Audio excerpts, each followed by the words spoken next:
দর্শক আসসালামু আলাইকুম, আপনাকে স্বাগতম গ্লোবাল টেলিভিশনে। পরিচয় দিয়ে প্রশ্ন করুন। ওয়ালাইকুম আসসালাম ওয়া রাহমাতুল্লাহি ওয়া বারাকাতুহু। হুজুর, আপনারা ভালো আছেন? জি আলহামদুলিল্লাহ, আল্লাহ পাক ভালো রেখেছেন। আমি ধরমপাড়া সুনামগঞ্জ থেকে ইউনুস বলছিলাম। জি ধন্যবাদ আপনাকে। হুজুর, আমার তিনটা প্রশ্ন। প্রথম প্রশ্নটা হলো, সাহাবী কারা বা সাহাবী কাদেরকে বলে? আচ্ছা। আর 2 নম্বর প্রশ্ন হলো যে প্রথম 4 খলিফাকে খুলাফায়ে রাশিদিন বলা হয় কেন? জি। আর 3 নম্বর প্রশ্ন হলো যে খুলাফায়ে রাশিদিনের দ্বীনি আদর্শ বর্তমান মুসলিম শাসক গোষ্ঠীদের মধ্যে না থাকার কারণ কি বলে আপনারা মনে করেন? আচ্ছা আচ্ছা, ধন্যবাদ। আপনি আমাদের সাথেই থাকুন। অনেক কষ্ট করে প্রশ্নগুলো গুছিয়েছেন এবং হৃদয় নিংড়ানো সেই ভালোবাসা দিয়ে প্রশ্নগুলো করেছেন। আপনাকে ধন্যবাদ জানাচ্ছি। আমাদের সাথেই থাকুন। মোহতারাম, সাহাবী, প্রথম যে প্রশ্নটি, সাহাবী বলতে কাদেরকে বোঝানো হয় এ সম্পর্কে যদি বলতেন। সাহাবী শব্দের শব্দ সাথী। সাথী বলতে পারে যে সমস্ত লোকেরা ঈমান নিয়ে রাসূল পাক সাল্লাল্লাহু আলাইহি ওয়াসাল্লামের সান্নিধ্য গ্রহণ করেছিলেন, তারা হলো সাহাবী। মানে ঈমানের সাথে রাসূলুল্লাহ সাল্লাল্লাহু আলাইহি সাল্লামের সাথে যারা সরাসরি দেখা করেছেন, সাক্ষাৎ হয়েছে এবং ইন্তেকালও হয়েছে ঈমানের উপর, তাদেরকে সাহাবী বলা হয়।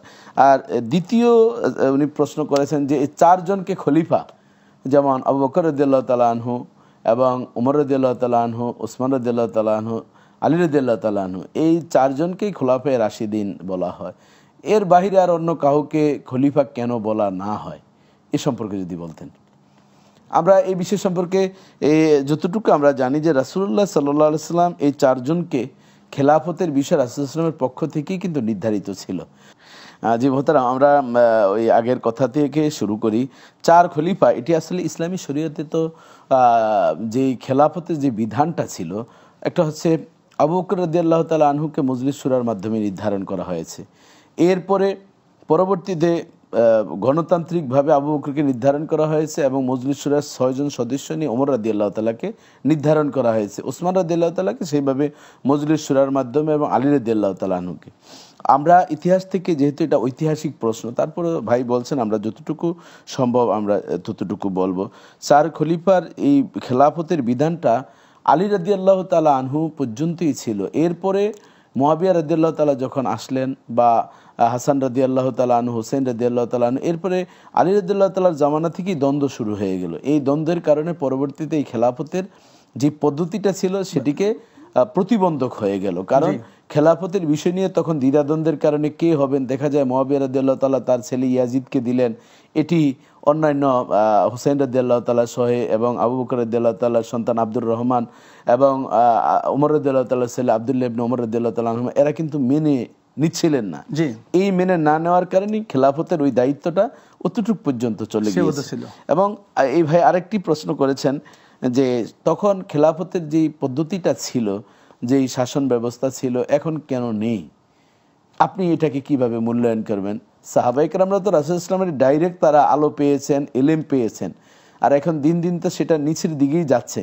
আর সেটা ইসলামী রাষ্ট্র থাকার কারণে মদিনায় মসজিদে নববীটা ছিল রাসূল সাল্লাল্লাহু আলাইহি ওয়াসাল্লামের সংসদ ভবন, পার্লামেন্ট ছিল, সেখানে যা ঘোষণা দেওয়া হতো তাই কার্যকর হতো। কিন্তু এখন তো সেই ইসলামী রাষ্ট্র আমাদের দেশও নাই। পৃথিবীতে মাত্র মুসলিম অধ্যুষিত 232 কি 40 পর্যন্ত আমাদের দেশ আছে। অনেকগুলো দেশ এখনো স্বাধীনতা পায়নি। তন্মধ্যে মাত্র 59টি দেশ হচ্ছে মুসলিম অধ্যুষিত দেশ, আর বাকি দেশগুলো তো বুঝেই যায় কি অবস্থা আছে। সেই হিসাবে শাসন ব্যবস্থা মন চাইলেই তো বিভিন্ন রাষ্ট্রে খলিফাদের মতন করা যায় না, তো এটা আমরা কামনা করি। আপনি কিভাবে মূল্যায়ন করবেন যে কেন হচ্ছে না সেই খলিফাদের শাসন ব্যবস্থা? সর্বসাকুল্য কথা হলো, যেহেতু সাহাবায়ে কেরাম তারা হলেন আসহাবী কান নুজুম।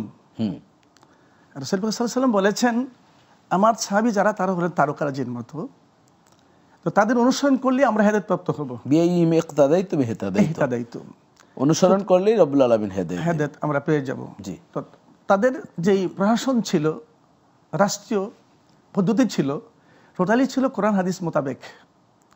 কিন্তু বর্তমান সিচুয়েশনের মধ্যে তার ব্যতিক্রম হচ্ছে বিদায়ী আজকে আমরা ওই দিকে দাবিত হতে পারছি না। যদি ইসলামিক স্টেট হতো আর কোরআন হাদিস মোতাবেক রাষ্ট্র পরিচালনা করার জন্য যোগ্যতা সম্পন্ন ব্যক্তি তৈরি হতো, তাহলে মনে হচ্ছে যেন আমাদের এই অবস্থার সৃষ্টি হতো না। এখন তো ওয়েস্টার্নদের থাবা এবং ইহুদিদের ছোবল বিভিন্নভাবে বাংলাদেশের উপর শকুনের নজর চলে এসছে। এই জন্য বাংলাদেশে যে ইসলামী শাসন ব্যবস্থা শুরু করতে গেলেই বিভিন্ন ধরনের এফেক্ট, কিন্তু আমরা কামনা তো করি 24 ঘন্টায় একটা ইসলামিক স্টেট আমাদের দেশে হোক, কোরআনের আইন চলুক, ইসলামী শাসন ব্যবস্থা কায়েম হোক, এটি আমাদের তামান্না। আল্লাহ তাআলা সেভাবে আমাদের দেশটাকে গুছানোর তৌফিক দান করুন।